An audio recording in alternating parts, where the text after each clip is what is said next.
కొడుకుకు ఒక మాట చెప్తుంది. బాబు ఇలా రా అంది. ఏంటమ్మా నా కొడుకు అడిగాడు.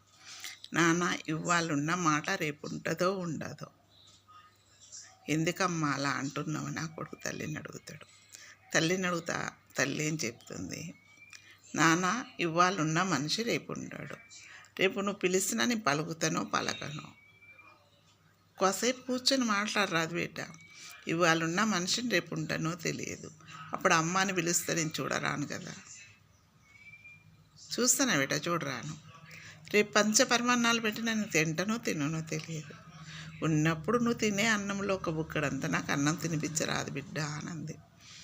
ఏంటమ్మా నువ్వు అట్లా మాట్లాడుతున్నావు అనేసి ఆ కొడుకు చీదరించుకొని వెళ్ళిపోతాడు.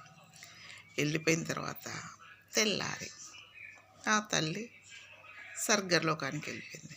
అమ్మ అమ్మ అని పిలుస్తాడు, అమ్మ పలకదు. అమ్మ అమ్మ అని పిలుస్తాడు, అమ్మ పలకదు. అమ్మ అన్న మాటలు అప్పుడు గుర్తు వస్తాయి కొడుకు.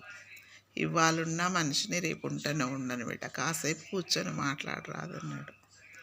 అప్పుడు అనుకుంటే ఏడుస్తే ఏమొస్తుంది అన్నప్పుడు కాసేపు ఒక్క 5 నిమిషాలు టైం ఇచ్చి మాట్లాడితే ఆ తల్లికి తృప్తి అవు కదా. ఆలోచించండి పిల్లలు.